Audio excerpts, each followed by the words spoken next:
Hello everyone, welcome to another tier list update, this time for post Jenua.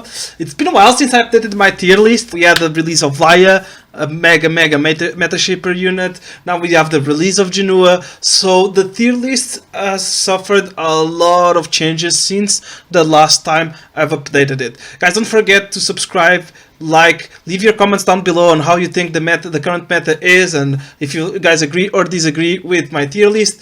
And jumping on to the tier list itself, we start off with which I think is the two best units in the game. Right before, Lua was the best unit in the game. She was on the first unit to show up on my tier list.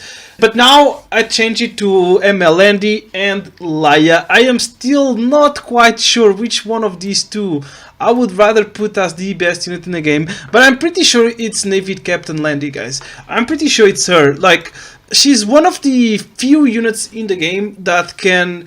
As soon as you draft her, you basically have a non-zero chance of winning the match, right? Like, I think Laya is slightly more consistent, but I think Navy Captain Landy has a much higher ceiling and can rob any game, right? And she's good into all playstyles, and she's good with every playstyle, so I think she's the best unit in the game.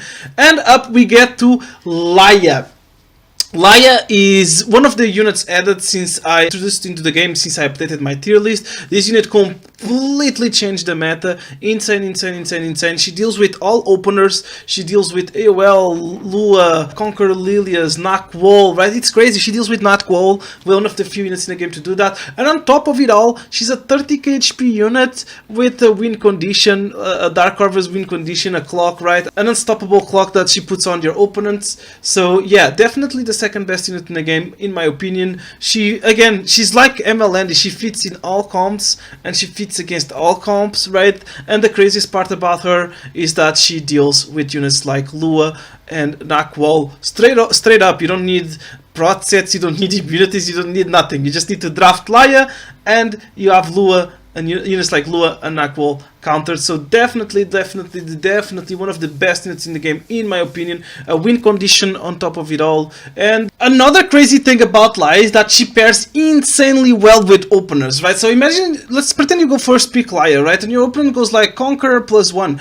That's when you can start pairing Laya with openers such as Lua, Zio, Knockwall, Conqueror herself if your opponents didn't take it, right? Because the openers are faster than your Laya. What does this mean? It means that you can take advantage of her skill 2 cooldown reduction, so that your Lua and Knockwall barely have dead turns, where they don't have skills, so they're always using their skill 2s into skill 3s, and does make a permanent control of your opponents, slowing them down, not allowing them to do anything until Laya's skill 3 is up, and Laya starts soul burning skill 3, picking off units one by one. So that's why I think this unit is insanely strong, only outshined by MLND simply because of the fact that MLND, just by drafting her, there's always a chance of winning, right? She can rob any match. Yeah, moving on, we have the Zio Classic, this unit forever shaping the meta and how the meta plays out. Obviously, book opener, there's not much needed to be said about this unit.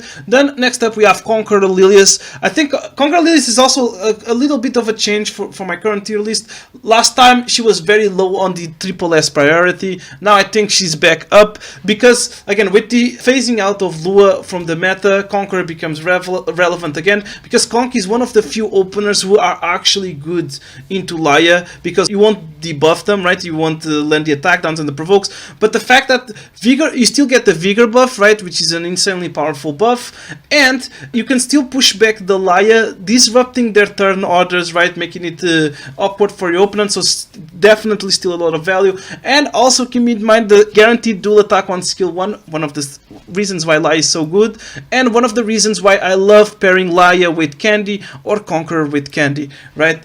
Next up we have Knockwall. I don't think there's anything needed to be said about this unit. I think this unit is insanely strong, only kept in check by the fact that it's fire and her skill 3 needs to land, only kept in check by her slow base speed, but other than that, still one of the best picks in the game for sure. Every time you're fighting Candy or Abyssal, you'll be wanting to pick this unit. Honestly, hell, every time you're fighting a slow player, you'll be wanting to picking this unit because it's hard to deal with and it has a lot of disruption going on her kit. Abyssal, think suffered a little bit of a fall down with the release of Jenua, because Jenua completely destroys Abyssal Euphine comps. Even against Carmine, you cannot survive Jenua Soul Burn skill 1 when he's enraged. Nothing can survive that unless you're Water and you dodge, or unless you're ML Andy and doesn't crit. But yeah, even Carmine won't protect you from Jenua, and Euphine forcibly procs Jenua in rage because her attacks are AoE always.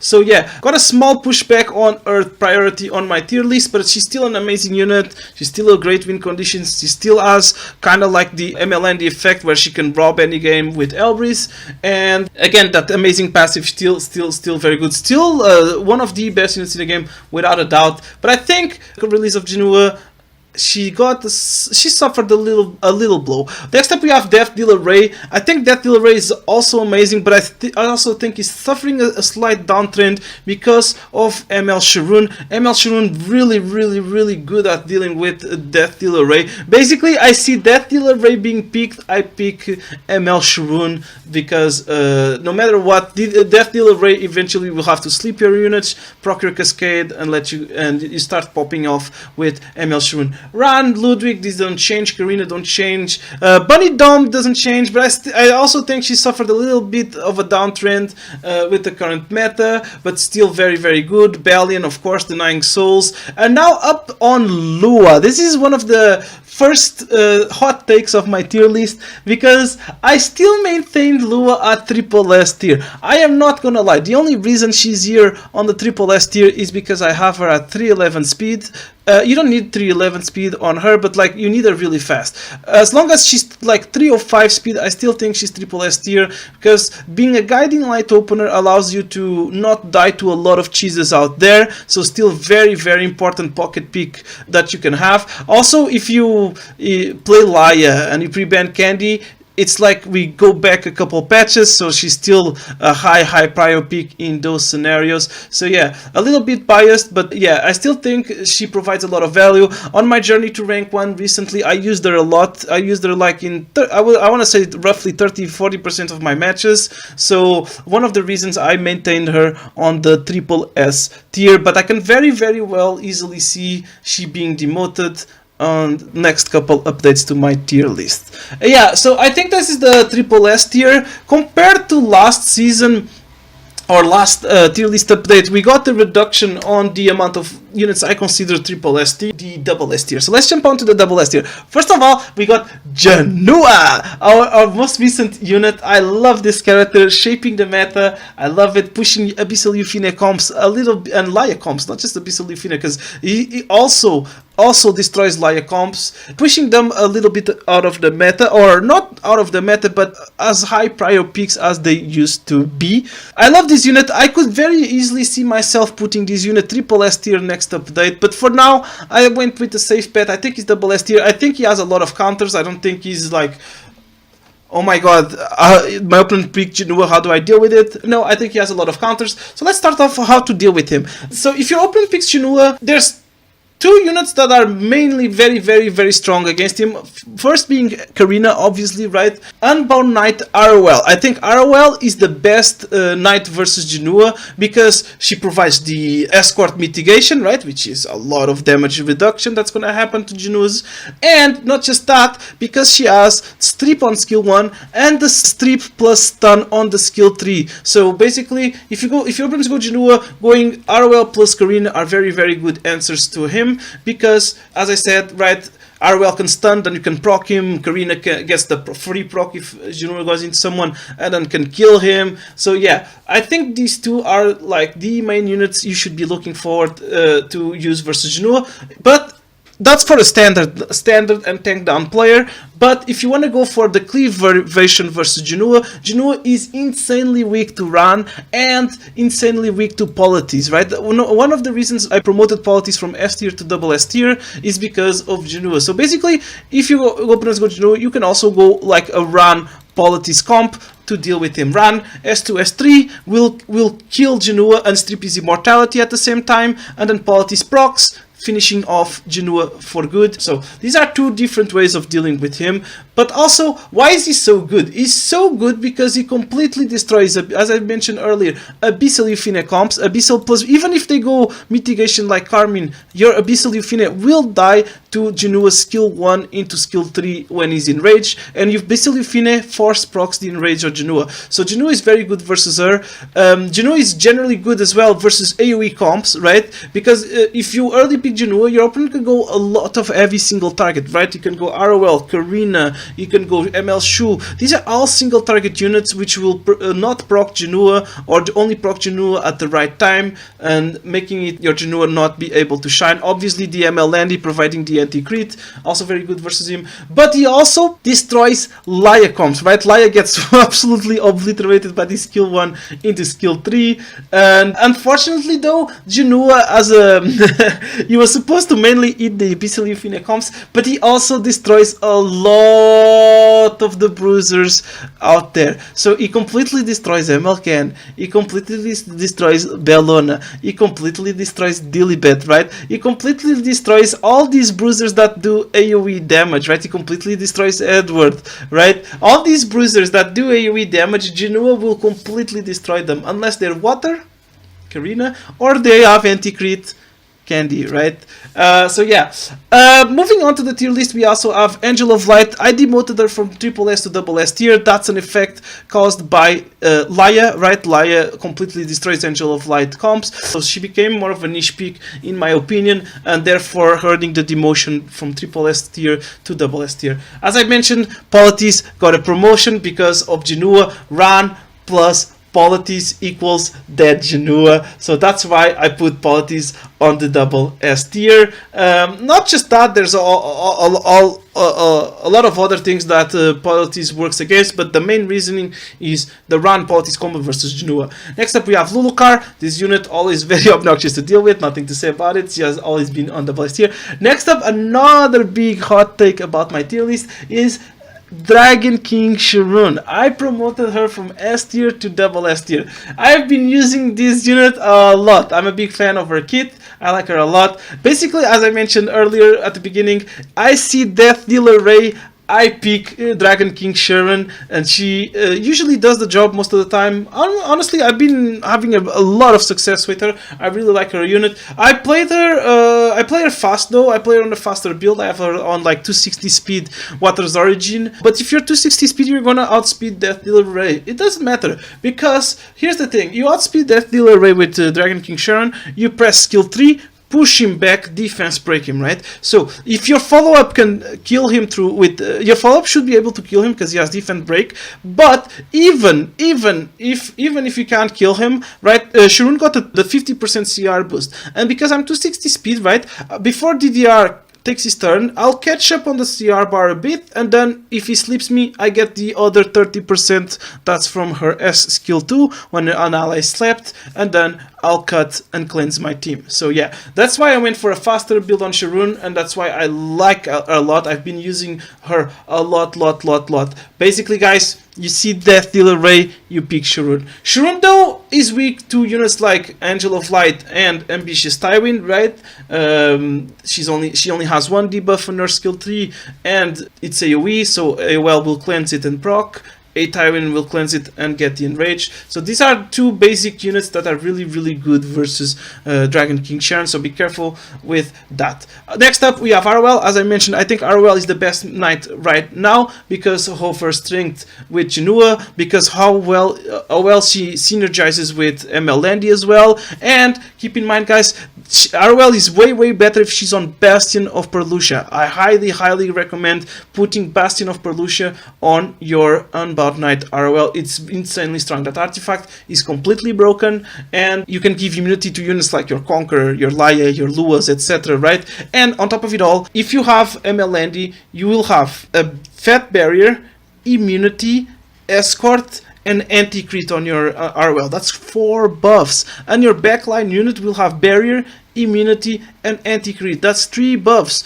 Now you may ask, why does that matter? Because most debuffers in this game, they strip two buffs, right? So for example, let's take the example of Death Dealer Ray, right? If Death Dealer Ray presses S3 and you have the aforementioned buffs right on the backline, right? The barrier, immunity, anti-crit, what happens is Death Dealer Ray will always, right? This is not RNG, guys, always strips barrier and anti-crit, leaving the immunity up, and therefore you'll not be slapped. So I highly recommend moving Bastion of Perlucia to your Unbound Knight Arwell. Carmine, still insane mitigation, Faithless Lydica, still very annoying. I demoted Aiden from triple S tier to double S tier. I think a lot of units deal with her nowadays. I think drafts are too tanky nowadays for her to be as scary as she was before, but still an amazing unit, still amazing anti-aggro unit, still an amazing for dealing with dark units, so definitely worth the double S tier. Galilelius, Veronica, best imprints in the game, their rear. Requiem Rwana, I'm a big fan of her. I think I'll need more testing to completely say she's double S tier. Actually, I'm gonna demote her to S tier. I think for now she belongs here, but I think she's insane, and I could easily see myself next update put her on the double S tier, because now even Politis and Abyssal Infinite don't completely stop her, so I think she's pretty good. Elvira, I promoted her. I mean, fully denying fighting speed, fully denying mechanic is really strong, right? And I've been using her a lot lately. I've been having success with her, and she's doing her job. So I promoted her to double S tier, and I like her a lot. Martial Lasted Ken, I think this unit also earns a demotion. Honestly, now that I think about it, again, Jenua is really strong versus these bruisers. So I'm gonna demote the Martial Artist Ken to S tier because of Jenua. I think it's really hard to use him nowadays. Next up we have Guy. I think Mediator Kawaric, I'm not too sure how to feel about him yet, because the meta is, as I said, is changing a lot because of the Jenua and Laias. I still like him though, especially I especially like him with Jenua. I think both of them pair insanely well together, and Guy giving immunity to Jenua, that's the one thing Jenua does not have on his kit is immunity. Provide him with the attack buff for his first skill 3 plus the Warhorn extra damage. So I really like Guy right now, so we'll see if I'll demote him next. Rimuru, I promoted Rimuru to double S tier. I feel like Rimuru is good. I don't think he's that good though, but simply because he has so many different builds and they're all good and they can catch you off guard. I promoted him to double S tier. I see a lot of people use Rimuru successfully. I'm not the biggest fan of him, but I see his worth. Now with Jenua though, I feel like he actually gets demoted to S tier as well. Next up we have Elena, one of the best anti-cleave units right now. Itawin and Fumir, guys. This is a big take for my tier list as well. I put Fumir on double S tier, and honestly I can really see myself moving her even higher on the double S tier. I think she's insane. This unit scales with RGB's release, right? And then recently we've been having a lot of really good RGBs, aka Laia, Jenua. So it's pretty simple how to draft her, right? You go Laia, Jenua plus Fumir, you go Laia, Nakwol plus Fumir, you go Fumir, you go these three and then adapt your last two picks to what you need from against your opponent. Basically, this is the main draft though. These are the two main drafts: Laia, Fumir, Jenua, or Laia, Fumir, Nakwol. Right? These are the two main drafts to do a successful Fumir draft. She's really strong versus slow down players, where tank down players are playing very slow on their drafts. She shines there. And guys, keep in mind what did I said earlier? Sharoon, right? If Fumir is this good and this meta, that means Sharoon also has higher value, right? So one of the best units to deal with Fumir is definitely Dragon King Sharon, and units like Designer Dilibet are also very good versus Fumir. I think that's up for my double S tier. Moving on to the S tier, I promoted Blooming Lydica from A tier to S tier. I think this unit is pretty good, and the only reason I don't put this unit on double S tier or even higher is the fact that her skill 3 is too inconsistent. The damage is too inconsistent. It's too hard to have the full penetration damage. So most of the time you're using this unit for her skill 2, skill nullifier, and then she does some damage on skill 3. It's really hard to make her skill 2 do max spam damage, and it's the only reason I don't think this unit is omega broken. But right now I think she's pretty good. Obviously pairs well with units like Zio, Lua, Ran, when your opponent is going tank down with units like Karina,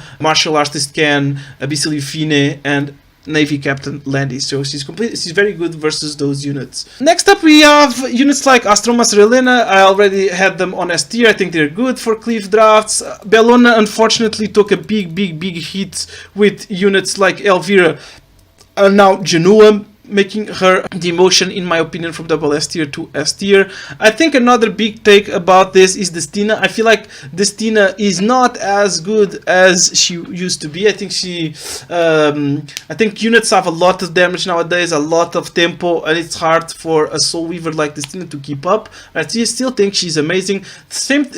I demoted Shu from double S tier to S tier. I think though, I mean, she's fine, right? She's good, obviously good versus Laia and low tempo comps, but I think she's hard to use. I think you need the 270 speed build is her best build to make her usable. You can also do super high effect resistance on some Bastion of Hope. We call that the Japanese style. They are big fans of that Shu build, which I think it's really good. If you think about it, Shu's damage all comes from the fixed damage and the splash damage from the skill 3. So yeah, I demoted her to S tier. Other than that, on my S tier, I don't think much has changed. I think the LQC buff was pretty decent, but kind of stayed the same unit. Units like Architect Lighter got demoted and are very hard to use, but they still threaten, like if they don't draft Abyssal Fine or Speed Contest, you pick Architect Lighter and they die to it or they have to ban it, so I still think she's worth the S. Another hot take about my tier list is Judge Kize! Lately I've been having a lot of success with Judge Kize. She's obviously good versus the tank down players that ban Nakwall, right? Usually these players pre-ban Nakwall, but the thing is we have another Nakwall named Judge Kize with the S2 can't be countered, good versus Candy, Abyssal Fine comps, obviously. I'm a fan. I think she's S tier. I think she's put in check by RNG alone, but I've been having success with her. And that's basically it on the tier list, guys. This is the A tier units. The bulk of the units are here. Some of these are niche, can be used sometimes. They are hard to make work. And B tier units that simply do not work at all. Guys, that's gonna be it for the tier list. I hope you guys enjoyed. Thank you so much for listening to what I had to say, and don't forget to leave your comments down below with what you guys think about this tier list. I'll see you guys next time, and good luck with your climb. Bye.